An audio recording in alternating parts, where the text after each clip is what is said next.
नमस्कार दोस्तों, आज की तारीख है 5 सितंबर 2024 और हम आपके लिए लाए हैं हिमाचल प्रदेश के ताज़ा समाचार।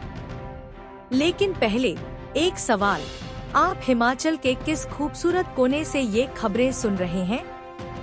नीचे कमेंट करके जरूर बताएं।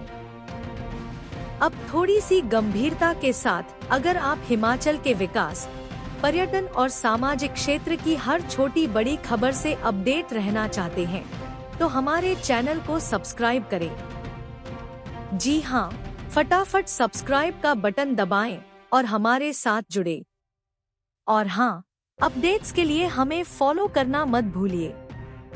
खबरें ताज़ा हो या मजेदार, हम हैं आपके साथ हर कदम। समाचार नंबर 1, सरकार ने रोक दिया स्पीकर का शून्यकाल। विधानसभा अध्यक्ष कुलदीप सिंह पठानिया के फैसले के अनुरूप सदन में शून्यकाल बुधवार को शुरू नहीं हो पाया। दरअसल सत्तापक्ष ने इसे एकदम से शुरू करने पर सहमति नहीं दी। हालांकि पिछले कल मीडिया ब्रीफिंग में स्पीकर ने बुधवार से आधा घंटा शून्यकाल शुरू करने की इच्छा जताई थी। प्रश्नकाल के बाद 0 ओवर पर बात शुरू होते ही संसदीय कार्य मंत्री हर्षवर्धन सिंह चौहान ने कहा कि वह इस कदम का स्वागत करते हैं, लेकिन इससे पहले सरकार को कॉन्फिडेंस में नहीं लिया गया। इसलिए सदन के सामान्य रूप से चलने के लिए जरूरी है कि इसकी मॉडलिटी पहले तय हो जाए। सरकार की ओर से रखे गए इस तर्क का भाजपा विधायक रणधीर शर्मा ने विरोध किया और कहा कि यह अध्यक्ष की फैसले को चुनौती है। राजस्व मंत्री जगत सिंह नेगी ने कहा कि शून्यकाल में यदि मंत्री के पास जवाब है तो जवाब आएगा, अन्यथा लिखित में दिया जाएगा। लोकसभा के अनुसार ही इसकी SOP तय होनी चाहिए। फिर नेता प्रतिपक्ष जयराम ठाकुर ने कहा कि एक अच्छे काम की शुरुआत हो रही है तो आसन के प्रति सम्मान होना चाहिए। 0 आवर में सिर्फ जनहित से जुड़े मुद्दे उठाए जाएंगे। विधानसभा अध्यक्ष कुलदीप पठानिया ने व्यवस्था देते हुए कहा कि 0 आवर में सिर्फ जनहित के मुद्दे उठाए जाएंगे। विषय की गंभीरता को देखते हुए स्पीकर ही तय करेंगे कि कौन सा मसला लगेगा। लोकसभा में पहले से यह व्यवस्था है और 10 राज्यों की विधानसभा भी से अपना चुकी है। हिमाचल को भी पीछे नहीं रहना चाहिए।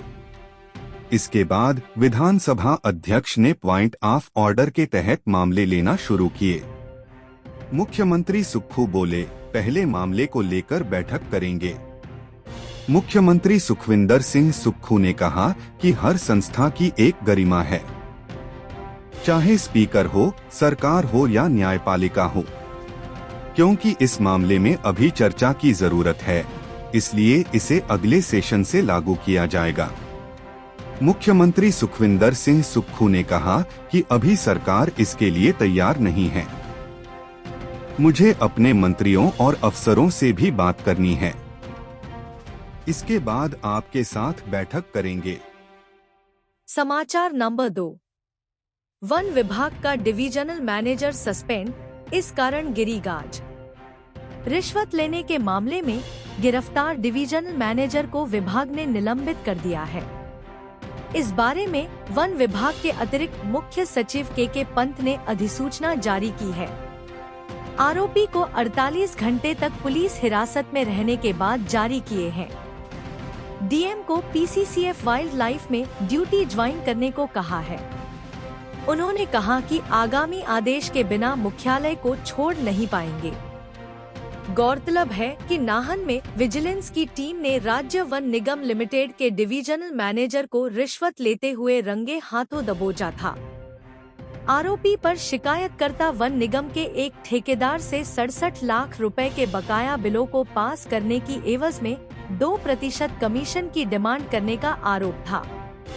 इसके साथ ही बिलों को पास न करने की धमकी भी दी। ठेकेदार ने इसकी शिकायत विजिलेंस नाहन से की। विजिलेंस टीम ने आरोपी को दबोचने के लिए जाल बिछाया। जब शिकायतकर्ता ने आरोपी डिविजनल मैनेजर की मांग के अनुसार उसे 50,000 रुपए की पहली किस्त दी तो विजिलेंस की टीम ने उसे रंगे हाथों दबोचा लिया। इसके बाद आरोपी को हिरासत में ले लिया गया था। हिरासत में 48 घंटे की अवधि पूरी होने के बाद अब विभाग ने यह फैसला लिया है। अतिरिक्त मुख्य सचिव के पंत ने कहा कि आरोपी जांच के दायरे में है और जब तक जांच पूरी नहीं हो जाती तब तक यह आदेश लागू रहेंगे। समाचार नंबर 3। Ration depot. हिमाचल के डिपुओं में आज से मिलेगा राशन। प्रदेश के राशन डिपुओं में 5 सितंबर से राशन मिलना शुरू हो जाएगा। राशन डिपुओं में अब NIC के माध्यम से राशन का वितरण किया जाएगा। इससे पहले खाद्य आपूर्ति विभाग के साथ ओएस कंपनी के माध्यम से डिपुओं में लोगों को राशन वितरण किया जाता था। खाद्य आपूर्ति विभाग ने ओएस कंपनी के साथ 2017 में एग्रीमेंट किया था, जिसके बाद अब खाद्य आपूर्ति विभाग द्वारा राशन कार्ड उपभोक्ताओं का डाटा ओएस कंपनी से NIC में शिफ्ट किया जा रहा है। प्रदेश में करीब 19.50 लाख राशन कार्ड धारक हैं। इन राशन कार्ड धारकों को प्रदेश सरकार की ओर से हर माह डिपुओं के माध्यम से राशन दिया जाता है। राशन कार्ड उपभोक्ताओं का अधिकतर डाटा NIC में शिफ्ट कर दिया है। इसके बाद अब 5 सितंबर से राशन कार्ड लाभार्थियों का डाटा सूचना प्रौद्योगिकी विभाग के सर्वर से राष्ट्रीय सूचना विज्ञान केंद्र के सर्वर में स्थानांतरित किया जा रहा है। राशन कार्ड लाभार्थियों का डाटा NIC में शिफ्ट होने के बाद राशन कार्ड धारकों को राशन डिपुओं में NIC के माध्यम से राशन वितरित किया जाएगा। उपभोक्ताओं डाटा ट्रांसफर करने का कार्य संपन्न होने के बाद उपभोक्ताओं को किसी प्रकार की परेशानी नहीं होगी। राशन कार्ड लाभार्थियों का डाटा NIC के सर्वर में स्थानांतरित किया जा रहा है। इसके चलते EPOS मशीनें डिपुओं में काम नहीं कर रही थी। विभाग ने 4 सितंबर तक प्रदेश के राशन डिपुओं में राशन के आवंटन पर रोक लगाई थी। समाचार नंबर 4। बिजली बोर्ड में 7,313 पद खाली। स्वास्थ्य विभाग में जल्द होंगी नई भर्तियां। राज्य बिजली बोर्ड लिमिटेड में विभिन्न श्रेणियों के इस समय 7,313 पद खाली पड़े हुए हैं। यहां पर 25,443 स्वीकृत पद हैं, जिनमें से 18,130 पदों को भरा गया है। यह जानकारी बुधवार को विधानसभा में विधायक चंद्रशेखर के सवाल पर दी गई है। सरकार की तरफ से लिखित रूप में बताया गया है कि सरकार को इस साल बोर्ड को 2,200 करोड़ तक की सब्सिडी देनी होगी, जिसमें अब सरकार कटौती करने जा रही है।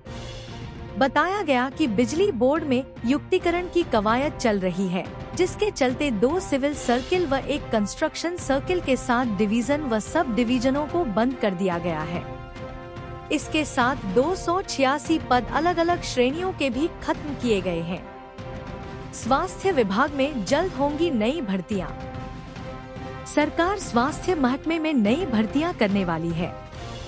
सदन में बताया गया कि चिकित्सा अधिकारियों के 200 पद अनुबंध आधार पर भरने के लिए मांग पत्र हिमाचल प्रदेश लोक सेवा आयोग को भेजा गया है। वहीं फार्मासिस्ट के 67 पद, रेडियोग्राफरों के 23 पद, OTA के 216 पद, फिजियोथेरेपिस्ट के 3 पद, प्रयोगशाला सहायक के 37 पद, प्रयोगशाला तकनीशियन के 192 पद, JOA IT के 139 पद एवं स्टेना टाइपिस्ट के 56 पद भरने के लिए विभिन्न भर्ती एजेंसियों को मामले भेज दिए गए हैं। चंडीगढ़ लेह मार्ग पर हॉट स्पेशलिटी अस्पताल नहीं। एक लिखित सूचना में सदन में बताया गया कि चंडीगढ़ मनाली लेह मार्ग के आसपास कोई भी हॉट स्पेशलिटी या सुपर स्पेशलिटी अस्पताल नहीं है। यहाँ कहा गया है कि कुल्लू से मनाली के बीच में जिला अस्पताल कुल्लू, नागरिक अस्पताल मनाली एवं सामुदायिक स्वास्थ्य केंद्र पतली कुहल है, जहाँ पर 24 घंटे सुविधाएं उपलब्ध हैं। यहाँ पतली कुहल के अलावा रायसन व बरान में प्राथमिक स्वास्थ्य केंद्र उपलब्ध है। जल जीवन मिशन में 2 साल में 91 योजनाएं मंजूर। 2 साल में जल जीवन मिशन के तहत 91 योजनाओं की 76,105.97 लाख रुपए की स्वीकृति प्रदान की गई है। इनमें से 18 योजनाएं सुधारीकरण की व 73 नई पेयजल योजनाएं स्वीकृत हुई हैं। 1,21,948 उपभोक्ताओं को पेयजल कनेक्शन प्रदान किए गए हैं। हिमाचल प्रदेश में गो तस्करी के 9 मामले दर्ज। राज्य में 2 साल में गो तस्करी के 9 मामले दर्ज किए गए हैं। जिला चंबा में पंजीकृत एक मामले में 2 व्यक्तियों को गिरफ्तार किया है और चालान तैयार करके न्यायालय में भेजा है। जिला कुल्लू में पंजीकृत 2 मामलों में 8, लाहौल एवं स्पीति में पंजीकृत 4 मामलों में 10 व जिला मंडी में 2 मामलों में 3 लोगों के खिलाफ आरोप पत्र दायर किए हैं। अभी तक कुल 82 गोवंश को तस्करी से बचाया गया है। भांग की खेती पर विशेषज्ञों ने दी रिपोर्ट। प्रदेश में सरकार भी भांग की खेती के पक्ष में विचार रखती है, जिसे लेकर सरकार ने एक कमेटी का गठन किया था। इस कमेटी ने अपनी सिफारिशें दे दी हैं, जिस पर अधिकारियों की एक कमेटी बनी है, जिसे क्रियान्वित करने को कहा गया है। इससे पूर्व इस कमेटी ने बागबानी एवं वानिकी विश्वविद्यालय नौणी से भांग के औषधीय, वैज्ञानिक व बागवानी उद्देश्यों पर टेक्निकल रिपोर्ट मांगी थी, जो मिल गई है। कौशल विकास को मिले 336 करोड़। सदन में बताया गया कि गत 3 साल में कौशल विकास निगम को 336 करोड़ 34,85,187 रुपए की धनराशि प्राप्त हुई है। इस अवधि में कुल 55,942 प्रशिक्षुओं ने प्रशिक्षण प्राप्त किया है। वर्तमान में राज्य के तहत 89 प्रशिक्षण केंद्र चल रहे हैं। आज तक सभी 299 संस्थानों से अपना प्रशिक्षण पूरा करने के बाद कुल 17,801 प्रशिक्षुओं ने रोजगार भी हासिल कर लिया है। समाचार नंबर 5। बिना इलाज बुजुर्ग महिला ने तोड़ा दम, मानवता शर्मसार, न प्रशासन न पंचायत ने की मदद। सुंदरनगर उपमंडल के चमायूर गांव की बुजुर्ग महिला बती देवी की बिना इलाज बुधवार देर रात मौत हो गई। गंभीर बीमारी से ग्रस्त बुजुर्ग महिला के घर पर कोई नहीं था। परिवार के सभी सदस्यों की पहले ही मौत हो चुकी है। प्रशासन और पंचायत प्रतिनिधियों की अनदेखी के चलते बुजुर्ग महिला को अस्पताल भी नहीं पहुंचाया गया, क्योंकि बुजुर्ग की जिम्मेदारी लेने के लिए कोई नहीं तैयार हो पाया। अगर समय रहते बुजुर्ग को अस्पताल पहुंचाया गया होता तो शायद आज वह जिंदा होती। परिवार के सभी सदस्यों की मौत के बाद बती देवी बिल्कुल अकेली हो गई थी। बुजुर्ग होने के कारण वह खुद भी अस्पताल नहीं जा पाई, लेकिन मायके में रहने वाले आस पड़ोस के लोग भी बुजुर्ग को दर्द से तड़पता देखते रहे। जानकारी के अनुसार अकेले जिंदगी गुजार रही बुजुर्ग को गंभीर बीमारी ने जकड़ लिया था। बती देवी मायके में अपनी मां के घर में रहती थी। पहले बुजुर्ग का पति भी वहीं साथ में रहता था, लेकिन मां के गुजरने के बाद पति भी संसार को अलविदा कह गया। बती देवी की कोई औलाद नहीं थी, इसी वजह से वह अकेली घर पर बीमार पड़ गई थी। लोगों के अनुसार उनके शरीर पर कीड़े पड़ गए थे। हालांकि पंचायत को जब पता लगा तो बुजुर्ग के इलाज के लिए प्रयास करवाने की बातें करते रहे, लेकिन आज तक बुजुर्ग को अस्पताल नहीं ले जाया गया। हालात यह है कि गांव तक एम्बुलेंस भी नहीं पहुंच पाती है। समाचार नंबर 6। मस्जिद निर्माण पर नियमों के आधार पर होगी कार्रवाई। संजौली में मस्जिद निर्माण से जुड़े मामले पर राज्य सरकार न्यायालय का फैसला आने के बाद नियमों के आधार पर कार्रवाई करेगी। यह बात पीडब्ल्यूडी मंत्री विक्रमादित्य सिंह ने सदन में ध्यानाकर्षण प्रस्ताव के दौरान कही है। उन्होंने कहा कि मामले को ओवरटोन का प्रयास किया जा रहा है। इस मामले में धैर्य के साथ काम लेने की जरूरत है। कांग्रेस ने ही हिमाचल में धर्म परिवर्तन का कानून लाया था। उन्होंने कहा कि यह मामला नगर निगम शिमला में 2010 में आया था और अब मामला विचाराधीन है। प्रतिवादी के नक्शे में त्रुटि पाई गई। 4 मंजिल का निर्माण 2018 से पहले कर दिया गया था। बाद में यह सामने आया कि प्रतिवादी वक्फ बोर्ड का सदस्य नहीं है। इसके बाद वक्फ बोर्ड को नोटिस जारी किया गया। संजौली में अवैध निर्माण पाया जाता है तो नियमों के तहत कार्रवाई होगी। उन्होंने कहा कि मल्याणा में मारपीट का मामला गृह विभाग से जुड़ा हुआ है। इस मारपीट में 6 युवक शामिल थे और इनमें से 2 नाबालिग भी हैं। इससे पूर्व विधायक बलवीर वर्मा ने नियम 62 के तहत इस मामले को सदन में चर्चा के लिए रखा। बलवीर वर्मा ने कहा कि संजौली में मस्जिद का निर्माण ऐसी जगह हुआ जहां आसपास अन्य धार्मिक स्थल भी हैं। बहुत से शैक्षणिक संस्थान और ट्यूशन सेंटर भी आसपास हैं। उन्होंने कहा कि 99% एक ही धर्म के हैं। मस्जिद में 500 से ज्यादा लोग एकत्र होते हैं। निर्माण बारे पर ले भी नोटिस किए गए, लेकिन निर्माण को तोड़ा नहीं गया है। लड़ाई कहीं हुई और प्रदर्शन कहीं। विधायक हरीश जनार्था ने कहा कि झगड़ा किसी दूसरे विधानसभा क्षेत्र में हुआ और प्रदर्शन उनके विधानसभा क्षेत्र में। इस प्रदर्शन की उन्हें कोई जानकारी तक नहीं दी गई। दूसरे विधानसभा क्षेत्र से आकर प्रदर्शन करने से पहले इसकी जानकारी उन्हें होनी जरूरी थी। हरीश जनार्था ने कहा कि शिमला आने वाले हर बाहरी आदमी का पंजीकरण किया जा रहा है। शिमला शहर में 190 लोग पंजीकृत हैं। इनमें कश्मीर और नेपाल से आए लोग भी शामिल हैं। संजौली विवाद पर पुलिस ने एफआईआर दर्ज की और उस पर कार्रवाई की जा रही है।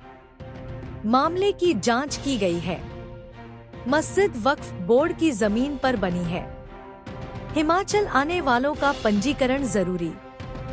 पंचायती राज मंत्री अनिरुद्ध सिंह ने कहा कि मल्याणा में लड़ाई पर 6 लोगों पर एफआईआर दर्ज की गई। झगड़े में शामिल सभी मुजफ्फरनगर के रहने वाले थे। बांग्लादेश से लोग हिमाचल आ रहे हैं। इसकी जांच होनी चाहिए। 190 लोगों की वेरिफिकेशन की जाए और बाकी लोग बाहर होने चाहिए। प्रशासन से मंजूरी ली गई या नहीं, यह देखने की जरूरत है। 2010 में निर्माण शुरू हुआ और विचाराधीन होने के बावजूद निर्माण जारी रहा। 2019 में 4 अतिरिक्त मंजिल बनकर तैयार हो गई, जबकि 2023 में यह पता चला कि जमीन का मालिकाना हक प्रतिवादी का नहीं बल्कि वक्फ बोर्ड का है। समाचार नंबर 7। केसीसी बैंक 2 जीएम को चार्जशीट करने की तैयारी में। कांगड़ा केंद्रीय सहकारी बैंक सीमित की बुधवार को चेयरमैन कुलदीप पठानिया की अध्यक्षता में बैठक हुई, जिसमें बीओडी सदस्यों ने अपने ही बैंक के 2 जीएम को चार्जशीट करने पर चर्चा की।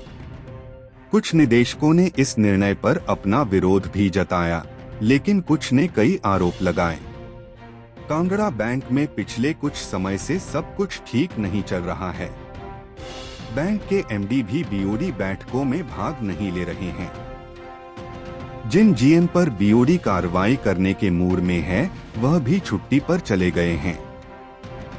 बताया जा रहा है कि बैंक में ग्रेड 4 से ग्रेड 3 के लिए प्रमोशन हेतु एक टेस्ट करवाने को लेकर बीओडी सदस्य और कुछ अधिकारियों के बीच ठन गई। बीओडी के कुछ लोग टेस्ट न करवाने के फेवर में थे, जबकि कुछ टेस्ट के माध्यम से प्रमोशन देने की बात कर रहे थे।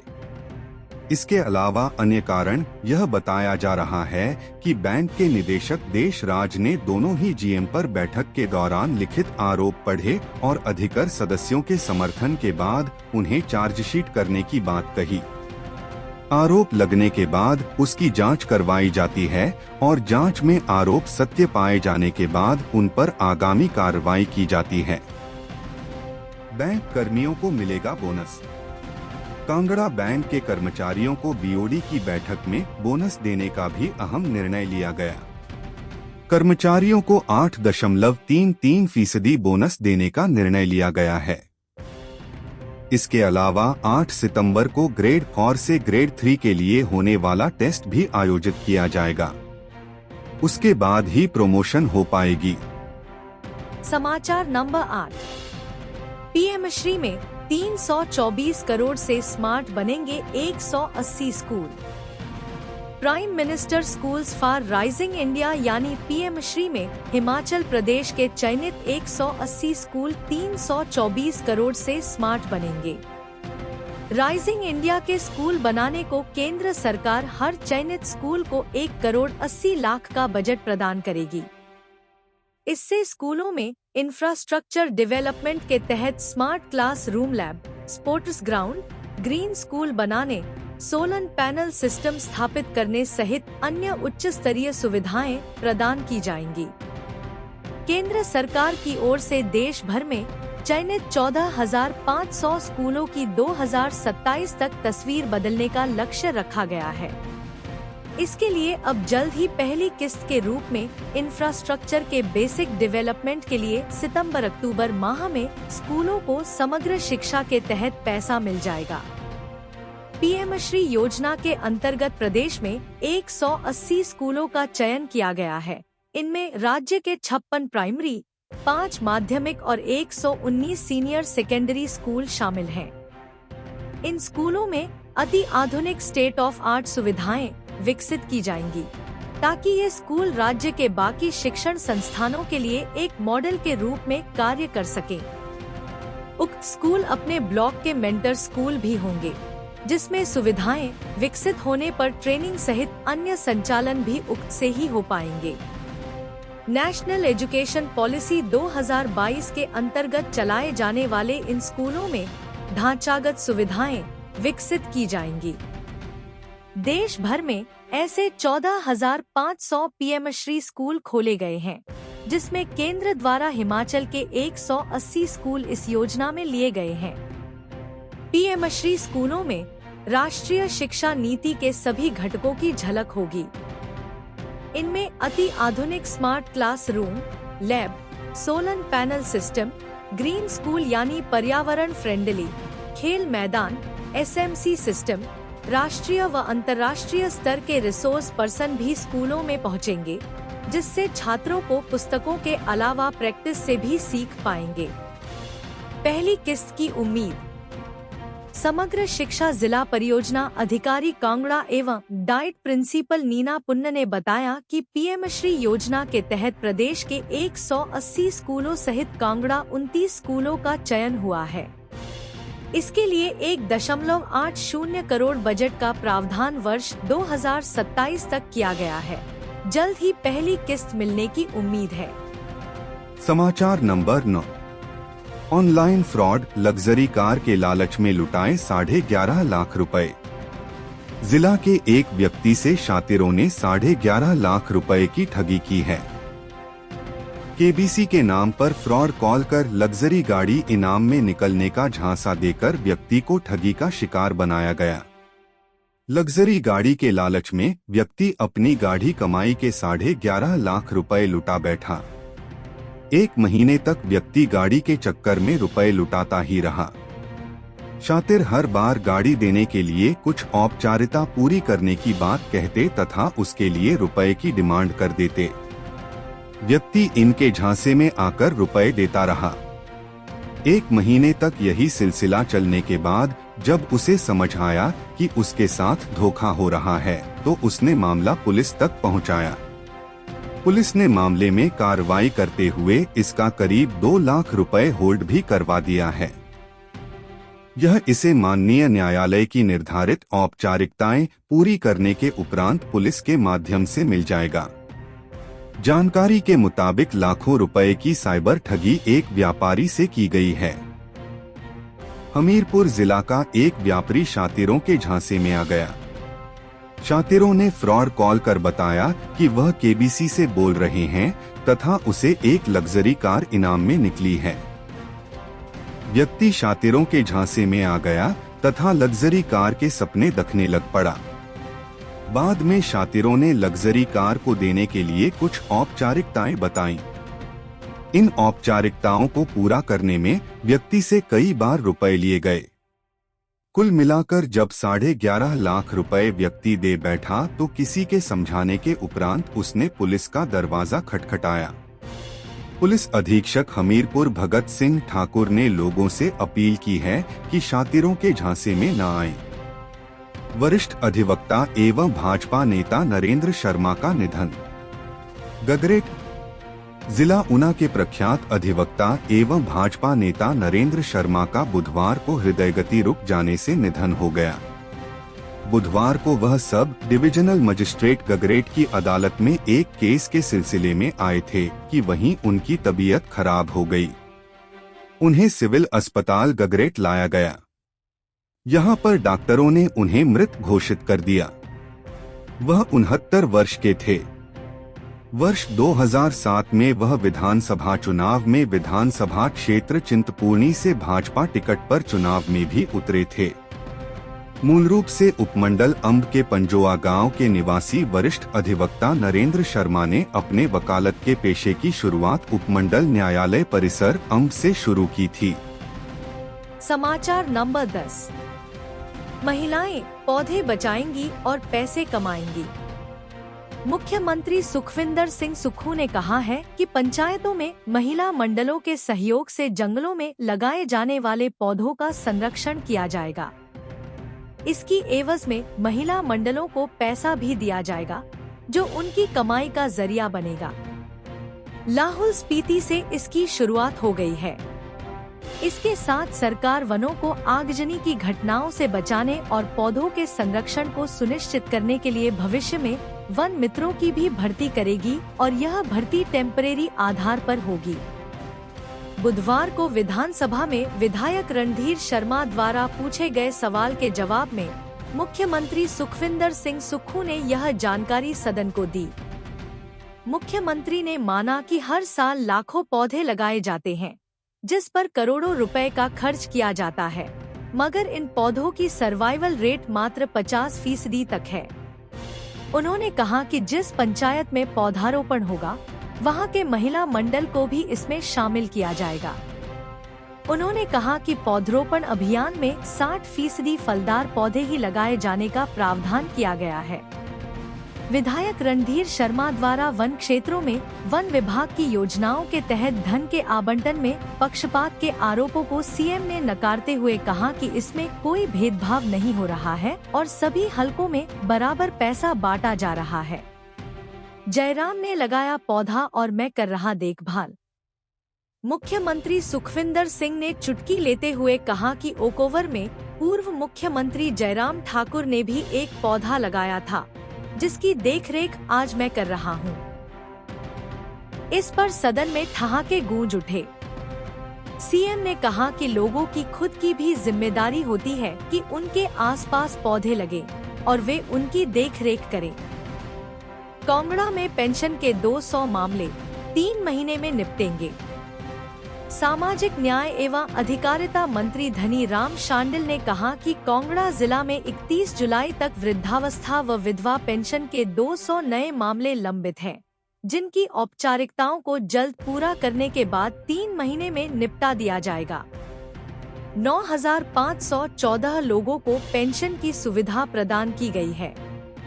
यह सवाल विधायक पवन काजल ने उठाया था। खत्म होगी विधायक प्राथमिकता की पेंडेंसी। मुख्यमंत्री सुखविंदर सिंह सुक्खू ने रामपुर के विधायक नंदलाल के सवाल पर कहा कि उनके क्षेत्र की विधायक प्राथमिकता योजनाएं जो भी लंबित हैं, उन पर तेजी के साथ काम किया जाएगा। उन्होंने कहा कि विधायक से इस संबंध में बातचीत करके जो भी समस्याएं होंगी उनको दूर कर दिया जाएगा। सरकाघाट लोक निर्माण मंडल पर भ्रष्टाचार के आरोप। सदन में सरकाघाट लोक निर्माण मंडल को लेकर विधायक दलीप ठाकुर ने भ्रष्टाचार के आरोप लगाते हुए इसकी जांच करने की मांग उठाई है। उनके द्वारा पूछे गए सवाल पर मंत्री विक्रमादित्य सिंह ने कहा कि जो सूचना विधायक ने मांगी है, उसकी जानकारी दी गई है और कुछ जानकारी साझा कर दी जाएगी। उन्होंने कहा कि जिस घोटाले का जिक्र विधायक कर रहे हैं, उसकी वह लिखित जानकारी देंगे तो इसकी छानबीन होगी। विधायक दलीप ठाकुर ने कहा कि पूर्व मंत्री रंगीला राम राव ने भी आरोप लगाया है कि सरकाघाट में बड़ा भ्रष्टाचार हुआ है। बीबीएन में केवल एक ट्रेड यूनियन पंजीकृत। सदन में विधायक हरदीप बावा के सवाल पर श्रम एवं रोजगार मंत्री हर्षवर्धन चौहान ने बताया कि बीबीएन एरिया में 7 ट्रेड यूनियनों ने पंजीकरण के लिए आवेदन किया, जिसमें से एक यूनियन को पंजीकृत किया गया है। एक यूनियन का पंजीकरण ट्रेड यूनियन अधिनियम 1926 के प्रावधानों के अनुरूप न पाए जाने के कारण अस्वीकार किया गया है। इसके अलावा 5 यूनियनों के पंजीकरण का कार्य यूनियन पदाधिकारियों द्वारा पंजीकरण संबंधित दस्तावेजों में पाई गई त्रुटियों के कारण विभाग के श्रमाधिकारियों के समक्ष विचाराधीन है। हम अपने राज्य के विकास में योगदान देने में गर्व महसूस करते हैं और हमें उम्मीद है आने वाले दिनों में हमें और भी अच्छी खबरें मिलेंगी। इन खबरों को अधिक लोगों तक पहुंचने के लिए कृपया हमारा कंटेंट शेयर करें, साथ ही हमारे चैनल को सब्सक्राइब करें और अपडेट के लिए हमें फॉलो करें। अपने विचारों को कमेंट में शेयर करना ना भूलें। आपका सहयोग हमें और भी बेहतर काम करने में मदद करेगा। धन्यवाद।